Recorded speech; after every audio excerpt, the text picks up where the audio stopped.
Сәлеметсіздер ме, қымбатты көрермендер, каналымызға қош келдіңіздер.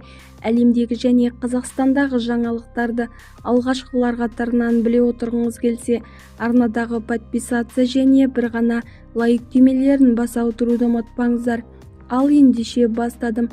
Танымал тележүргізушісі Диана Скатова Instagram парақшасында былай деді: Алла әрқашан бізді дұрыс жолға бағыттайды деген сенім мен күш, сенімділік береді кез келген сынақтар. Егер біз жақсылыққа шын жүректен ұмтылсақ және Алланың еркіне сүйенсек, бәрі жақсы болатынына сенімдіміз. Қиын жол және кедергілерге толы болып көрінсе де, Алла біз үшін не жақсы екенін жақсы білетінін ұмытпаңыз.